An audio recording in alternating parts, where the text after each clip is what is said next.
Hey everyone, welcome back. This is Lucid, and we're jumping back into our game with early EA-Yomi. If you recall, in our first episode, I showed you how to expand really poorly with Yomi. I think we had taken, like, one province, maybe, in the first 5 turns. Whoops. But we're going to try to catch up. Yomi is a nation that does... they tend to not do awesome in expansion the very first couple turns, especially if you fail an expansion like I did. But regardless of how you do in the first couple turns, expansion should pick up once you have some Dai Oni running around. Okay, so a message from Abyssia. He is sending out little funny messages about elves every turn. Remember that when you're thinking that elves are people, remember that they actually sank several human islands underneath the water on purpose just to kill the humans. Around elves, watch yourselves. So I'm not going to read all these because I think he's going to do these every turn. But I will certainly pop them up on the screen so you can pause the video and read them for yourself. Because they are kind of funny. So we expand here. I'll just show you the... I think this is our first Dai Oni expansion. So they start with little wolves that run forward and kind of keep other people from shooting arrows at them or things like that. So this is what he looks like with stone skin on. He's going to have 24 protection, which is kind of huge. 15 on his head, though, so he's still a little vulnerable to headshots.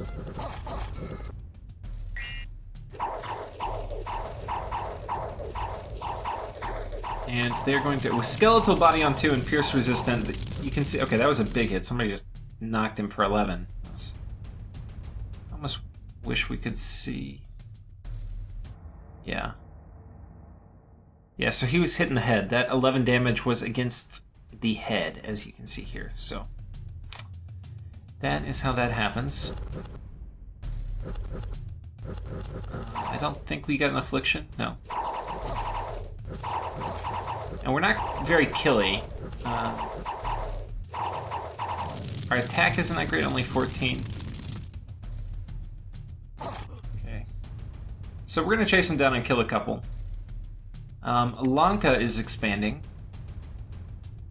And he's got a little group of planchas. He's also got these monkeys here, which I think are going to help keep archers. Definitely one guard commander is good. Because they will be an alternate target for when an arrow hits that square. Who's it going to hit? Your commander or a monkey with a shield? Though you could argue... and I think those are just residuals from his starting army. But he could get, like, a slightly better dude. Like a monkey with a hat and a shield. I think there are monkeys with hats and shields. We can check real quick. I did not do a Lanka overview. I kind of want to. They're a fun nation. But, yeah, like this guy... okay, doesn't have a hat. Okay, this guy has a hat and a shield, but it's pretty expensive. 50 gold. This would not be, but this would require a one of the sacred slots. So yeah, probably just one of these guys. Yeah, I don't know. There's not really a great option here for that. But okay, so anyway, he was successful expanding. Didn't actually lose anything there. Where's his pretender? I think his pretender, he snuck over here. Because there wasn't anything for him to expand to. So he sent his pretender here, I think, just to ensure he got a scale spread. And is probably going to attack this with his pretender. The problem when you do that is, I don't think he's getting a corpse eater turn. Which, corpse eater turns are kind of important. Just gotta get that HP up. So anyway, Lanka is doing quite well. I, however, am clearly struggling. But... we are going to keep going. Now, I want to just talk a little bit how I'm doing my province selection for expansions. My Dai Oni can kill whatever, so we're going to be targeting the higher income provinces first. So we're going after this one, which is higher income. It's going to drop in income whenever I take over it, because then my scales will start applying. We're going to patrol here. We potentially could take this with Heavy Cav, but Heavy Cav can also kind of wreck my dudes. So, and this was more, I think, last turn. We also have a lot of unrest here, 30 unrest, so we're going to patrol and try to knock this unrest down in this high-income province. The rule I've also kind of started doing is if it's around 10,000 population and it has some unrest in it, I'll generally pump defense up to 10. Otherwise, I'll do 6. The 6 will prevent you from getting bandits attacking. The 10 will start to work on your unrest, which, if it's a high-income province, might as well do it. I'm probably going to want to put a fort in it later, so I'll probably put 10 in it also, so I think that works out. Yeah, so we're going to expand up this way. Next turn I'll have another Dai Oni. We made another helmet, so we'll be doing that. I will be using this Bane Venom Charm. I will be using this Bane Venom Charm, which we got from a random event, which is kind of a good item to get from a random event. I'm going to be going up Conjuration. I'll probably get one of these Black Servants and stick it on them, and then have them run and kill either whoever's on this planet, like just run around there and make them very angry with us, or make whoever's on this planet very angry with us. But I'm not sure. I think whoever I'm going to attack, I'm going to do that to the other person. And then I'll probably put some stealth items on it so they don't get caught. And then, yeah, just have some super high stealth dude running around. Like, put the Eye of Inoculance on him. And have him just run around and sit on people's capital. Because we're gonna be that guy. I would never build a Bane Venom Charm to do that, because you don't want to be that guy. But if it gets given to you in a random event, I mean, come on. It's a sign from the game developers that they want me to do this. I can't not do what the game developers ask me to do, guys. Okay, anyway. He's gonna go up this way. Next turn, we're gonna come down here. I need to get... There's somebody starting here. Now, they can't expand up this way into this little ravine. So it's going to give me some time to get over here, but I want to take all this. I want Lanka to get all this. I want him to just have this tiny little bit of stuff down here. Yeah. And then we're going to eat him. Whoever is here, doesn't matter. We're going to... Unless we discover that it's this nation that is perfectly matched up to fight us, we're just going to eat whoever's down here. And I don't think... Against decent Sacreds and then my super combatants, I don't think he's going to be able to come up with an answer that will prevent us from taking his cap within, like, turn 25. Okay. Though we'll see. I mean, like, a very well-played Zabalba may be able to kind of mess with us. And, like, take all our stuff through raiding. I don't think so. Yomi does pretty well against Zabalba. Okay, trying to think what else. I think that's it for this turn. We're going to go ahead and pull up the next one, which is turn 7. Message, your daily elf-hating message. We have some expansions from Lanka. You see they're successful here. They are successful here with no losses. And then they are successful here with no losses. Let's see what the HP on this Pretender is up to. We're probably near, like, yeah, 120. So, marching on up. And then coming down here, you can see we expanded. So we are still looking pretty homely. But we have this guy out. He's got a helmet on. So his base protection is actually pretty high. 28 for head, 24 for body, not bad. Be significantly higher after we get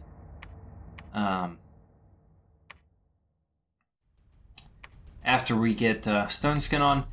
I did want to have this guy come down here and attack, but because this is a forest province, he can't quite make it. Otherwise, he would. Because he's only 16 map move. So we're going to have him come down here, and we're basically, same script, Blessing, Stone Skin, hold. You can see we got rid of the skeletal body. With Dai Oni, you need to be careful about how many spells you give them. They have very high spellcasting encumbrance, 9. So, yeah, you don't want to overdo it. one of the main ways they're going to get damaged is if they get too high of fatigue, and then they start having critical hits land on them. So if we need skeletal body, we're going to cast it. Like here we will, because these guys all have piercing damage, but like here they don't. No piercing, so no skeletal body. Basically, that's all. And then yeah, we're gonna expand down this way and cut up this way. Next Oni is under production. We're also making another black steel plate helmet to go on our next one. In terms of research, we are almost at Alt 3, which will give us iron skin, so we'll upgrade our scripts next turn. And then we'll start heading up Conjuration. And that is it for turn 7. For turn 8, where are you?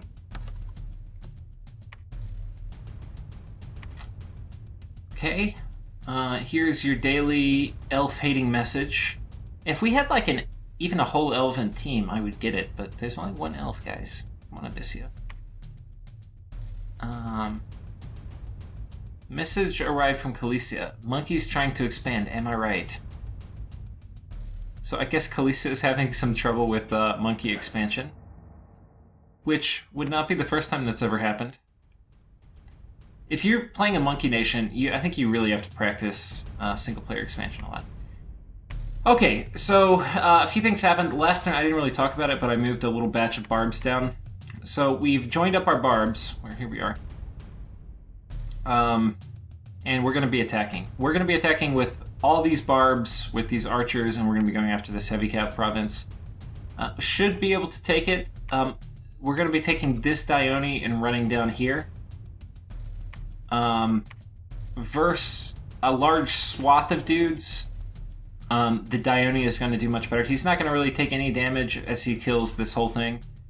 The barbs are going to do much better against a smaller number of more elite troops. And I think we have enough now. Before, it was not quite enough where I felt comfortable taking it, but we have enough barbs now where I'm pretty confident we can kill the horses quickly enough that it's worth going ahead and making that play. And so this will be, we'll be doing 3 expansions here. And you can see we got this choke point, and we're going to be going up to get this one. Now this one's a bit interesting, because there's a player which starts up here. And once we have this is an ocean planet, so we cannot really easily expand up in this direction. But we will be able to expand over this direction if we want to. But if we do that, we are guaranteeing we're going to war with this nation. So this is also a mountain province, and mountain provinces give me better free spawn. So I do want it, for sure. Like, this is going to be mine. But I'm not really too interested in going much farther, so we'll see.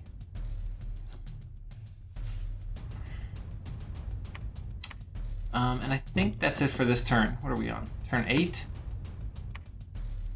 Now turn 9. We're going to go up to turn 10, and then we'll call it for this episode. Here is your your elf-hating message. Remember, the only thing that elves deserve is to be sacrificed as blood slaves. Maybe then they'll serve some use. Something Abyssia would say. Okay, so we're gonna watch this real quick, because we're gonna get a lot of barbs, so let's look at how barbs do. They've got these mauls, they hit for 24 damage, which is a shit ton.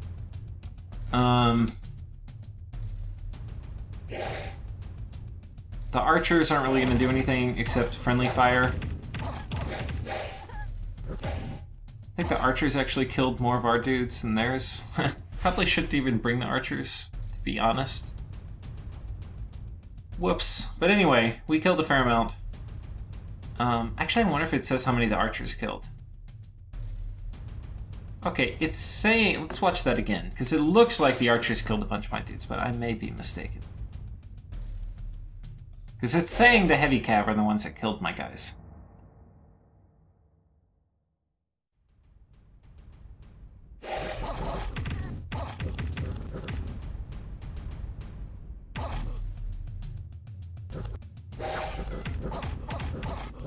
Yeah, it's looking like the heavy cav are doing most of the damage there. Okay, but we do cause them to rout. They definitely kill some. They definitely killed some of them. I just saw them kill one at the end. So I don't know if that was worth it.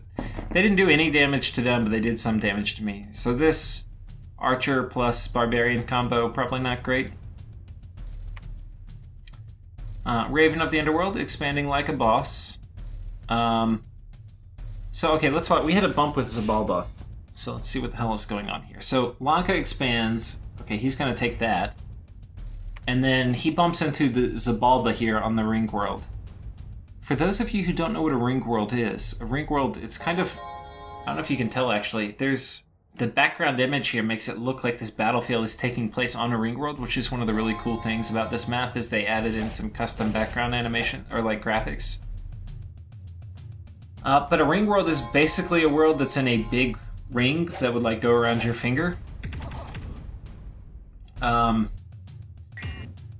And yeah, the idea is that you would still have gravity pulling you into the middle. Actually, I'm not sure.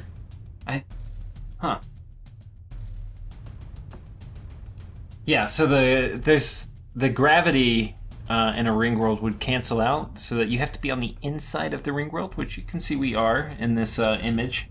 But if you're on the inside of the ring world, the centrifugal force as it spins would push you down into the bottom of the ring world, and then you would be able to feel gravity, and you could presumably keep some atmosphere in there if there's a centrifugal force pushing the air into the wall and you have very high ridges on the wall, which you can see are again here illustrated. They would have to be like thousands of miles high probably. And I don't know how the centrifugal force would work on the atmosphere. That would be pretty tricky, I think. But might work on it. Anyway, if you're on the other side of the ring world, there wouldn't be any effective gravity for you. So yeah, you'd probably just go flying off into space. So that would be an interesting problem. Because then, you know, presumably over very long periods of time, you could have like gas leak out there and get thrown off. Anyway, very cool concept. But this is the ring world. This is Zabalba. So Zabalba has a bunch of sacreds. They are blessed with 4 attack skill and blood surge. So this bless probably means if Zabalba's the pretender, that he took the Hun Balam, which is a kind of cool little dude, and he took 2 of the attack buffs and then blood surge. So these guys are going to hit almost every attack, and they're going to do a fair amount of damage. And that's kind of nice for Zabalba, because you can then mix that in with their Chaffee troops, and they'll be able to kill things like Heavy Cab, which normally Zabalba just cannot kill during expansion. And it's also really good on their Ocelotls later. And it's not a terribly expensive bless. And they're probably also going to have their Hun Balam expanding. But this also is a non-incarnate bless, so this could be... There may be an incarnate opponent or component of it that will pop up later, and this is just what they're using for expansion. So, don't know. But they're still not that great of a unit. So, they sniped his commanders and then Lanka routed. If Lanka didn't rout, they probably would have killed all of them. So anyway, so Zabalba technically wins, but lost. Like, these guys routed, and then all these guys almost got killed. So they, like, quote-unquote won. Anyway, so that kind of sucks for Lanka, but whatever. He's expanded pretty well. And then kills all this stuff. We expand again. This isn't really worth watching. If we have barbs... This is okay, well, this is a kind of big battle. We'll watch the big one. And it looks like we got a famous hero this turn too, which is kind of nice. Actually, maybe did we expand it into Amazons this turn? I'll kind of show that if we have it.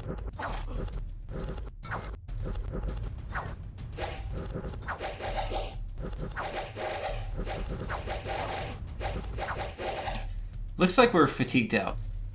No, we're not. Okay, we're just slow attacking. One thing you'll notice, my fatigue actually drops when I'm shooting. You don't even do your base encumbrance. Like you're attacking. It's like 0 fatigue, so it's one of the reasons to script fire.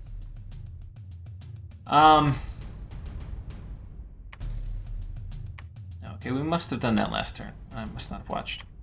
Okay. New famous hero. So he got a trait. Unequaled obesity. So this is really good later in the game, when we definitely want to have more HP. You can see we get a big buff to our hit point pool. But it's going to hit our encumbrance, which right now is actually a big problem. Because encumbrance is one of the major issues Dai Oni have early. So we have to figure out a way around it. And there's not going to be a way around it for the first part of the game. We basically are going to have to get some items. There's a few ways to fix our encumbrance problems. One is getting reinvigoration items like Boots of the Messenger. Another one is to get rid of this black steel, or the heavy samurai armor, and put in something that's not encumbrance 4.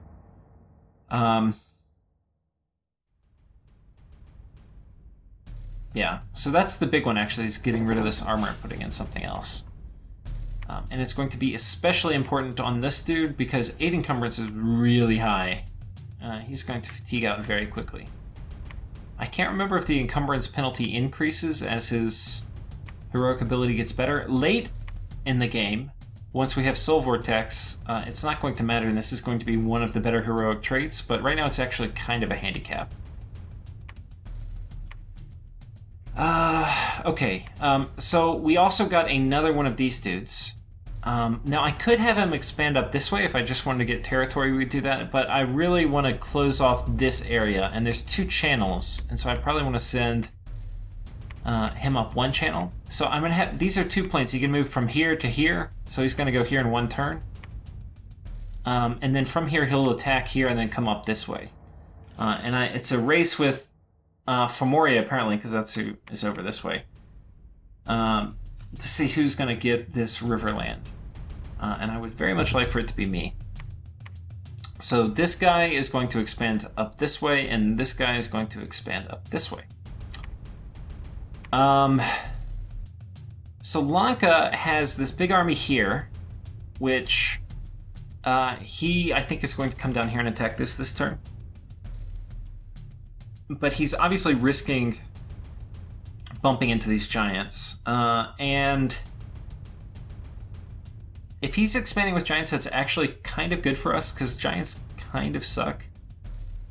I mean, they're pretty safe expanding. There's some things that would scare me, and I don't know what Bless he took. But if we look at this dude, King of Nature, Lord, I don't know what Lord of Horses is, but King of Nature is like a Nature Bless probably, so he's probably regen. Like regen giants, okay. I don't know what Horses is. One second, I'm gonna find out. Okay, I looked and I'm not quite sure. Anyway, but it's a Nature Bless. The scariest thing, I think, would be like a Nature Blood Bond Bless, because it's going to be really hard to kill them with their HP pool tied together, because they have a ton of HP. I mean, it could be done, but it would be a bit tricky. And it's very likely they would start routing before they got killed, especially with my Dai Oni having fear. Lanka might have a better shot at it, but anyway. So they're up here. We're definitely going to war. The other thing is, this is one of the... there's 17 players, and one of them wanted to be on a team by themselves. And I played with this guy before, and anyway, because I played with him before, and because he wanted to, I was like, okay, yeah, you can be on a team by yourself. But for us... having like a team of 2, it's going to be 2v1 on this planet, and my guys have mountain survival, so we can raid, like once I get up here, I can raid deep into his lands. Yeah, I mean, it's kind of going to be a massacre, I think, but we'll see. We'll see. My expectation is it's a massacre. The other thing is these guys have piercing weapons, which, like skeletal body, hello. That's going to be the shit. They do hit pretty hard, so they theoretically could kill my Dai Oni, but with a lot of protection, with skeletal body, it's going to be really hard. Really hard. Yeah. Now, this is too hard for my barbs to expand to. My barbs, in theory, could take this province, but they can't make it there. So we'll just have them patrol. We've consolidated the units since we had some barbs die, and this guy got an experience star, which gives him the ability to lead a few more dudes. We'll send this guy back to pick up some more barbs. We're starting to get a fair amount of demon here, so I do need to think about moving them out. We're building a temple up here. This is a Jade Amazon province, so the sorceresses I need to start site searching. These are my kind of recruit anywhere on mountains, and their death nature, which is not really a great cross path. And for site searching, it's not great. It's my only nature access, so I would do it for that. But if I get the water ones, these are much better site searchers because they're going to search for water and nature, both of which are unique, and it gives me a chance of getting one of these other cross paths. A significant chance, 25%. And these are each going to be important. Getting death will be nice because that will give me water death, which is pretty cool. Earth is nice because that gives me nature earth, which lets me get a few cool items. Yeah, so there's a lot of... I really want these cross paths, and I better start recruiting them. Trying to think what else. So we're building a temple here. Eventually I want to put a fort here. This Dai Oni up here, we're going to go ahead and search. I don't want to go any farther for one reason, because this is Bone Tribe, and Bone Tribe are really scary. The other reason is because if I go up here, it's going to lock somebody in this planet without fighting me, and I'd rather have them not fight me while we eat for Moria. So we're going to search here. This is an air site, which is actually pretty sweet. I think this is an air site too, this province I conquered. So I've got 2 air income now, which is nice. Because air income is going to be our first driver for research, where we turn these into alquils once one of us gets construction 2. So that will be good. Yeah, so I think that's it for this turn, and that just gives us one more turn. Do we have any events? Bad tax harvest, okay. So now turn 10, and that will be it for this episode. And then after this, we're probably going to go to like 2 or 3 turns per episode. Probably 3. So, message from Abyssia. Okay. We found 3 sites. These are all Death 1 sites. And every time you find a Garden of Bone, you get assassinated. So we got assassinated by Long Dead here. And this guy's going to get wrecked just by my wolves. Yep. So not worried about that. This guy has Heroic Endurance as a trait. I don't know if he got that last turn or this turn. Or he probably got that last turn. So this is going to let him recover fatigue at an incredible rate. And that's actually pretty sweet on these guys. This guy in the long run, if he sticks around, he can be a combat caster. They do not have combat caster as an ability, but if he does Soul Vortex and Earth Power and Phoenix Power, and then maybe Iron Skin if he needs it, but he probably won't even need it. I can just have him towards the front in a big army, and he can cast things like Flame Eruption, which are pretty scary, and if people end up getting close to him, or even if he's around his own troops, Soul Vortex will suck in energy to get rid of his fatigue, and he can keep spamming out stuff, so pretty cool. I can put a few dudes on Guard Commander too, and that will help. But also just having a ton of reinvigoration from this heroic ability will be very nice. So that is definitely a great heroic ability. Also for the early game too, because this guy will be my first super combatant to be fatigue neutral. I mean, he's not fatigue neutral yet, but he'll get there. So that's really good. Lanka is continuing to expand. He took this, and this is going to be good for Lanka too, because it will open him up to water.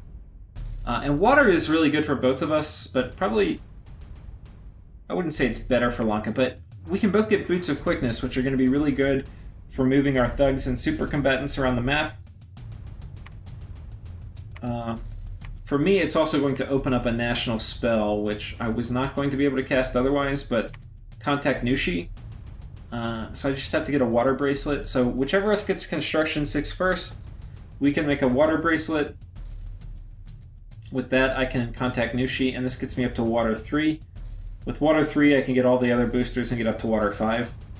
So kind of cool. They can also summon Kappa if I want to go underwater.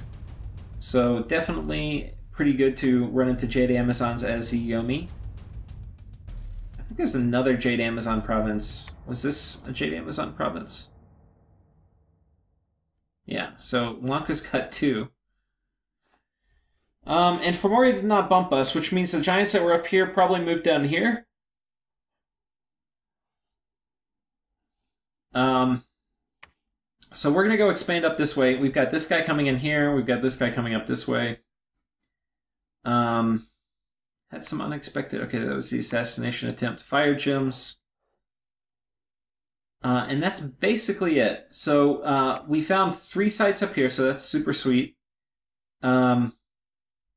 This guy's going to move south. I had a plan where this guy was going to come down here and then march over this way. Once he gets here, he has mountain survival. He can hop across here and kill this. So I've asked Lanka, and we'll see that beginning of next episode, to scout this. So that's what I asked him. End of this turn, make a scout here, go ping this throne, and let me see if my Dai Oni can kill it. If it's just the undead, we can probably kill it. If there's Skelispammers or Fire Elemental Summoners or something, then we probably can't. So we just need to see what's there. And we'll probably be okay, but we'll see. And anyway, I think that's basically it. So our crappy expansion is not as bad now. It is midwinter in the first year, and we have 1, 2, 3, 4, 5, 6, 7, 8, 9, 10. And next turn we will have 12. So 12, and then by the end of the first year and start of year 2, I'll probably have 13 or 14, which is okay. It's playable. I would have, and I'm going to definitely get these 2. So I'm going to have an okay number of starting provinces. It would be better, I'd be farther up this river if my starting army didn't get wiped out. But it's okay. It's definitely, we didn't really lose that much. So, thank you guys for watching. See you next time.